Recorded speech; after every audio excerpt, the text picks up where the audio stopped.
BJP की अगली list आ सकती है। कल सीईसी की बैठक में नामों पर मुहर लगी और बीजेपी की राजस्थान की बाकी 10 सीटों पर मंथन हुआ है। सूत्रों की माने तो 10 में से 8 सीटों पर सीईसी में सहमति बन चुकी है। 2 सीटों पर आलाकमान पर फैसला छोड़ा गया है। जिन 2 सीटों पर पेच फंसा है वो दौसा और करौली धौलपुर सीट है। इतना ही नहीं, 5 से 6 सीटों पर महिलाओं को टिकट मिलने की उम्मीद है। तो ये बड़ी खबर इस वक्त की, आज भारतीय जनता पार्टी के खेमे से लिस्ट आ सकती है। राजस्थान बीजेपी में जो नाम अभी तक नहीं आए थे वो नामों पर अब मंथन हो चुका है। लिस्ट का इंतजार आज पूरा हो सकता है। 10 में से 8 सीटों पर सीईसी में सहमति बन गई है।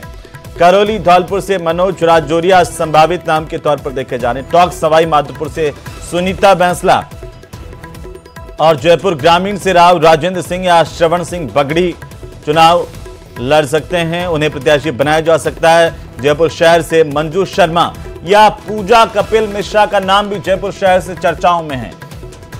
वे लगातार सक्रिय भी रही हैं और राष्ट्रीय महिला मोर्चा की उपाध्यक्ष भी, इसके साथ ही भारतीय जनता पार्टी की प्रवक्ता भी हैं। इस लिहाज से ये जो महत्वपूर्ण नाम है वो आपकी टीवी स्क्रीन पर। भीलवाड़ा से सुभाष बहेड़िया पर एक बार फिर से दांव बीजेपी चल सकती है, उनका नाम करीब करीब फाइनल माना जा रहा है।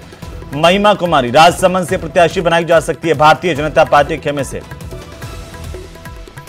भीलवाड़ा में पिछली दफा सबसे बड़ी जीत बीजेपी को मिली थी और इस बार भी सुभाष बहेड़िया प्रत्याशी हो सकते हैं। तो वहीं कांग्रेस ने राजस्थान के लिए लोकसभा उम्मीदवारों की तीसरी लिस्ट जारी कर दी है। तीसरी लिस्ट में केवल 2 सीटों पर उम्मीदवार घोषित किए गए हैं, जबकि नागौर सीट हनुमान बेनीवाल की पार्टी आरएलपी के लिए गठबंधन के लिए छोड़ी गई है। करौली धौलपुर सीट से पूर्व मंत्री भजनलाल जाटव को कांग्रेस ने अपना प्रत्याशी बनाया और जयपुर ग्रामीण से अनिल चोपड़ा कांग्रेस पार्टी के प्रत्याशी होंगे। कांग्रेस अब तक 3 बार 17 सीटों पर अपने उम्मीदवार उतार चुकी है, जबकि 2 सीट गठबंधन के लिए छोड़ी जा चुकी है, सीकर और नागौर। साथ ही अब 6 सीटों पर उम्मीदवारों की घोषणा होना बाकी है।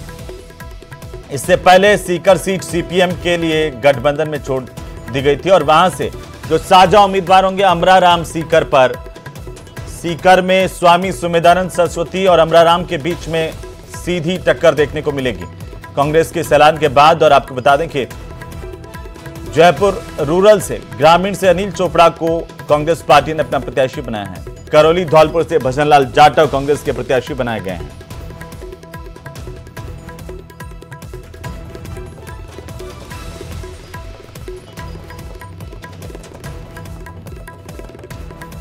तो कांग्रेस की चौथी लिस्ट और जयपुर ग्रामीण से अनिल चोपड़ा प्रत्याशी होंगे। करौली धौलपुर से पूर्व मंत्री भजनलाल जाटव कांग्रेस पार्टी के सिंबल पर चुनाव लड़ेंगे।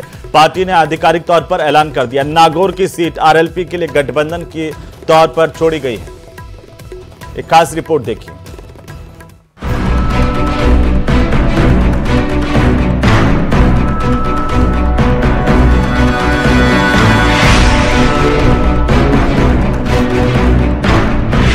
कांग्रेस की चौथी लिस्ट में दिग्गजों पर दांव।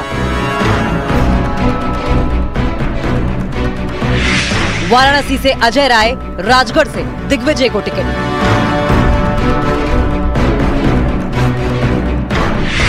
अब तक कांग्रेस के 183 उम्मीदवारों की घोषणा। कांग्रेस ने लोकसभा चुनाव के लिए 46 उम्मीदवारों की चौथी लिस्ट जारी कर दी है। कांग्रेस की चौथी लिस्ट में कई दिग्गजों पर दांव लगाया गया है। वाराणसी से प्रधानमंत्री नरेंद्र मोदी के सामने उत्तर प्रदेश कांग्रेस के अध्यक्ष अजय राय को उतारा गया। महाराष्ट्र के नागपुर से केंद्रीय मंत्री नितिन गडकरी के खिलाफ विकास ठाकरे को उम्मीदवार बनाया गया। मध्य प्रदेश के राजगढ़ में 2 बार के सांसद रोडमल नागर के खिलाफ दिग्विजय सिंह को उतारा गया और मध्य प्रदेश की ही रतलाम सीट से अनीता नागर सिंह के सामने कांतिलाल भूरिया को प्रत्याशी बनाया गया। कांग्रेस अब तक लोकसभा चुनाव के लिए 183 उम्मीदवारों की घोषणा कर चुकी है।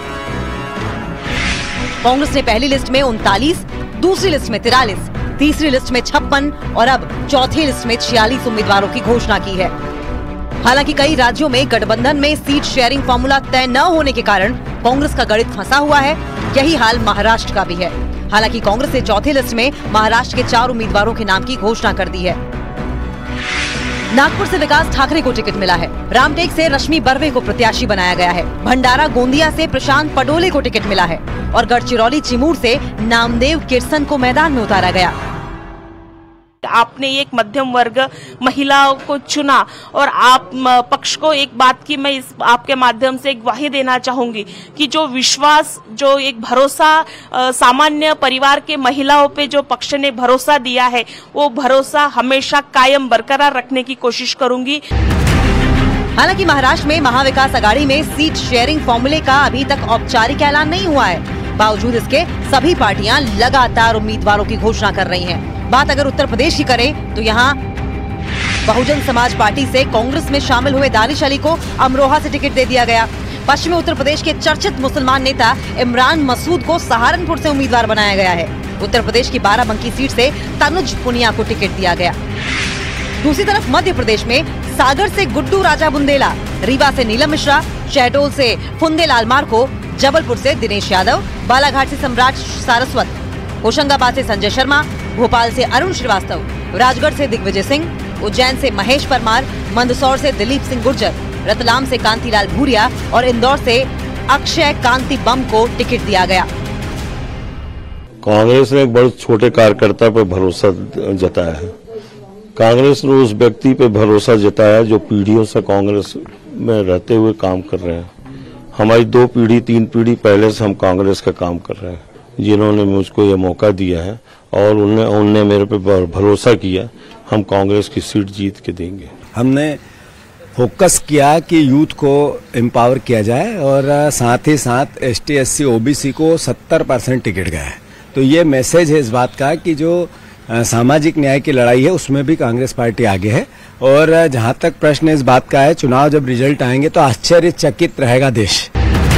कांग्रेस अब तक लोकसभा चुनाव के लिए 183 उम्मीदवारों की घोषणा कर चुकी है। बाकी के नामों पर लगातार मंथन जारी है।